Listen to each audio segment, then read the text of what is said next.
वन्दे ब्रह्मपुरादिपं श्रीसहजा नन्दं च मूलाक्षरम् श्रेयस्कारणसद्गुणैकनिलयम् श्रीप्रागजिह्वावत ब्रह्मोपासनधारकं गुरुहरिं यज्ञं तथा योगिनं प्रत्येवं प्रमुखं महन्तमनिशं श्रेये स्वरूपं मुदा। મહિમાનો મહિમા પ્રવચન માળામાં આજે 21મી માર્ચ 2025 શુક્રવારના દિવસે તમામ સંતો હરિભક્તોને મારા સાષ્ટાંગ પ્રણામ. જય સ્વામિનારાયણ. હેપી વચનામૃત દ્વિશતાબ્દી મહોત્સવ. હેપી પ્રમુખ સ્વામી મહારાજ શતાબ્દી મહોત્સવ. પ્રગટ ગુરુ હરિવંશ સ્વામી મહારાજના આશીર્વાદ અને આજ્ઞાથી ચાલતી આ મહિમાનો મહિમા પ્રવચન માળામાં છેલ્લા ઘણા દિવસોથી આપણે ગઢડા અંત્યનું 24મું વચનામૃત વાંચી રહ્યા છીએ, સાંભળી રહ્યા છીએ, વિચારી રહ્યા છીએ અને સમજવા માટેનો પ્રયત્ન પણ કરી રહ્યા છીએ. શ્રીજી મહારાજે આપણી પ્રકૃતિ ટાળવા બાળવા માટેની અનન્ય સાધના બતાવી છે, અનન્ય વિચાર બતાવ્યો છે, અનન્ય ઉપાય બતાવ્યો છે કે જો આપણને સત્સંગમાં સ્વાર્થ હોય, આગળ ઘણા વખતથી કહેતો આવ્યો છું, આજે પણ ફરીથી કહું, સત્સંગ એટલે ગુણાતીત સંત. સત્સંગ એટલે સંત અને ભગવંત. સત્સંગ એટલે ભગવાનનું હરતું ફરતું પ્રગટ અને પ્રત્યક્ષ સ્વરૂપ. સત્સંગ એટલે એકાંતિક ધર્મના ધારક, ભાગવત ધર્મના ધારક એવા સત્પુરુષ. સત્સંગ એટલે અતિશય મોટા પુરુષ અને સત્સંગ એટલે અનાદિ અક્ષર બ્રહ્મ ગુણાતીત સંત. એની પાસે આપણને સ્વાર્થ મનાયો હોય. લૌકિક સ્વાર્થની વાત નથી.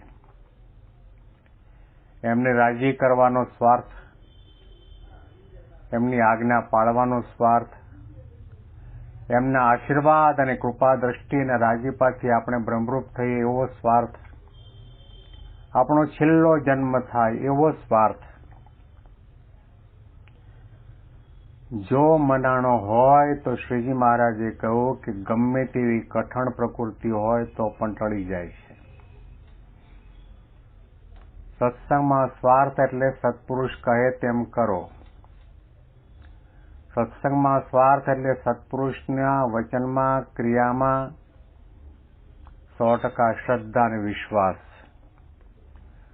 અને સત્પુરુષના વચને કરીને માનો કે તમે જેની માળા, પૂજા, ભજન, ભક્તિ કરો છો એ સહજાનંદ સ્વામી મહારાજ સર્વ અવતારના અવતારી છે, સર્વ કારણના કારણ છે, સર્વથી પર છે, પરમાત્મા છે, પરબ્રહ્મ છે, પુરુષોત્તમ નારાયણ છે. અને સત્પુરુષના વચને કરીને દ્રઢપણે માનો અને પ્રતીતિ લાવો કે સહજાનંદ સ્વામી મહારાજ અનંત કોટી બ્રહ્માંડના એકમાત્ર કર્તા હર્તા છે. એમની મરજી વગર કોઈ પણ બ્રહ્માંડમાં અને કોઈ પણ સ્થળમાં સૂકું પાંદડું પણ હલવાને સમર્થ નથી. સત્પુરુષના વચનમાં વિશ્વાસ રાખીને માનો કે સહજાનંદ સ્વામી સદા સાકાર છે, દિવ્ય છે, અલૌકિક છે, અંતર્યામી છે. એમની પાસે કર્તુમ અકર્તુમ અન્યથા કર્તુમ શક્તિ રહેલી છે. ભક્ત વત્સલ છે, કરુણા નિધાન છે, દયાના સાગર છે. અને સત્પુરુષના વચને કરીને માનો કે એ સહજાનંદ સ્વામી ગુણાતીત સંત દ્વારા પ્રગટ અને પ્રત્યક્ષ આપણને મળ્યા છે. એમાં પ્રતીતિ લાવો, એમાં ક્યારેય પણ મનુષ્ય ભાવ આવવા ન દો, તો સમજો કે આપણને સત્સંગમાં સ્વાર્થ મનાણો છે. જો આવું થાય તો મહારાજે કહ્યું કે ગમે તેવા કઠણ સ્વભાવ હોય તે પણ ટળી જાય છે, પ્રકૃતિ બળીને ભસ્મીભૂત થઈ જાય છે. બાકી સ્વભાવ પ્રકૃતિને ટાળવા બાળવા, અરે કુંઠિત કરવા પણ ઘણા કઠણ છે. શ્રીજી મહારાજે દાદા ખાચરના પરિવારના સભ્યોની વાત કરી કે એમને પોતાના દરબારની અંદર અમને રાખવાનો દ્રઢ સંકલ્પ છે, તો અમારા ગમતા પ્રમાણે કરે છે અને ક્યારેય પણ સ્વભાવ પ્રકૃતિ દેહ લોકલાજને આધીન થઈને કોઈ ક્રિયા કરતા નથી. ભગવાનને રાખવા હોય તો ભગવાનનું ગમતું કરવું પડે. ભગવાનને રાખવા હોય તો ભગવાનની આજ્ઞા પાળવી પડે. ભગવાનને રાખવા હોય તો ભગવાનને ભગવાન માનવા જોઈએ. ભગવાનને રાખવા હોય તો ભગવાનને નિર્દોષ, દિવ્ય અને અલૌકિક સમજવા જોઈએ. શ્રીજી મહારાજના શબ્દો આપણે વાંચીએ છીએ. પછી શ્રીજી મહારાજે કૃપા કરીને એમ વાર્તા કરી છે, પ્રકૃતિ જે જાવી તે જીવને બહુ કઠણ છે. તથાપિ જો સત્સંગમાં સ્વાર્થ જણાય તો પ્રકૃતિ ટળવી કઠણ ન પડે. જેમ દાદા ખાચરના ઘરના માણસોને અમને રાખવાનો સ્વાર્થ છે, તો અમને જે પ્રકૃતિ ન ગમે તે રાખતા નથી. તેમ સ્વાર્થે કરીને પ્રકૃતિ ટળે છે, તથા ભયે કરીને પણ ટળે છે, પણ તે અતિશય નથી ટળતી. કેમ જે જ્યારે કોઈ માણસ હોય ત્યારે તેનો ભય રાખે અને માણસ ન હોય તો ન રાખે. જેમ રાજાને ભયે કરીને ચોર પ્રકૃતિનો ત્યાગ કરે છે, અને જેનો જે સ્વભાવ હોય તેની ઉપર વારંવાર અમે કઠણ વચનના ડંક માર્યા હોય અને કચવાયો હોય તો પણ જે કોઈ રીતે પાછો ન પડ્યો હોય, તે ઉપર તો અમારે એવું હેત રહે છે, તે જાગ્રત સ્વપ્નમાં સંભાળ્યા વિના તે હેત એમનું એમ રહ્યું જાય છે, અને ગમે તેમ થાય પણ તે હેત ટળતું નથી. મહારાજને આપણા ઉપર હેત ક્યારે થાય? સત્પુરુષને આપણા ઉપર હેત ક્યારે થાય? આપણને પ્રમુખ સ્વામી કે મહંત સ્વામીને આપણા ઉપર હેત છે એ આપણને કઈ રીતે ખબર પડે? તો મહંત સ્વામી કે આમાં વચનામૃતમાં જે લખાયેલા મુદ્દા છે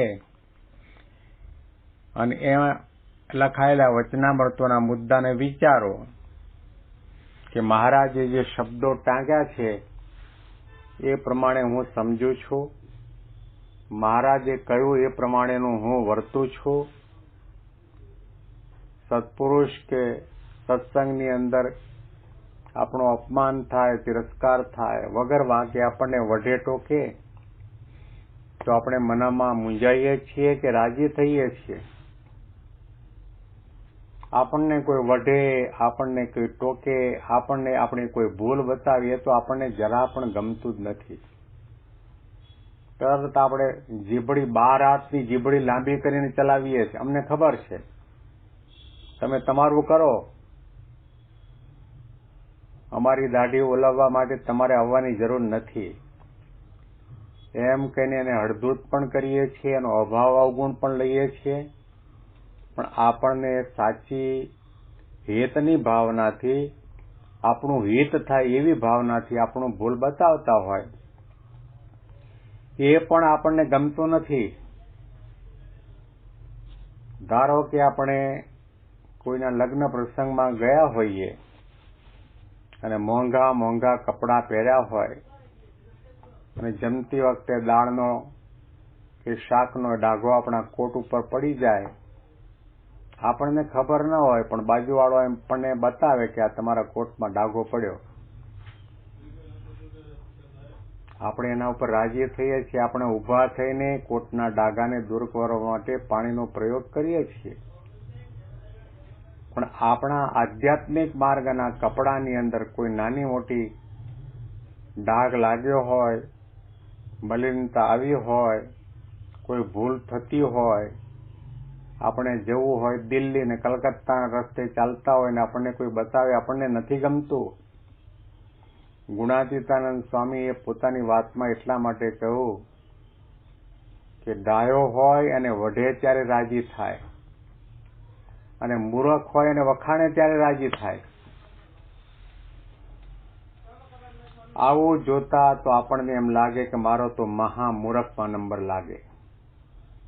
મારા કોઈ વખાણ કરે, મારા કોઈ ગુણગાન ગાય, મને કોઈ આદર આપે, માન સન્માન કરે એટલે ગલપચિયા થાય. આપણને એમ થાય કે વાહ, હવે આપણને લોકો સમજ્યા. પણ યોગી બાપા કહેતા કે મને કોઈ વઢે, મને કોઈ ટોકણી કરે, મારી કોઈ ભૂલ બતાવે તો હું રાજી થાઉં, મને બહુ ગમે. જ્યાં સુધી આપણને કોઈ વઢે ટોકે એ ગમતું નથી ત્યાં સુધી સમજવું કે આપણામાં મુમુક્ષુતા નથી, આપણામાં ભક્તપણું નથી આવ્યું, આપણામાં બુદ્ધિ નથી. મૂર્ખતાનો ભાવ, દેહાભિમાન મૂર્ખતાનો ભાવ છે. પંચ વિષયની વિશે આસક્તિ મૂર્ખતાનો ભાવ છે.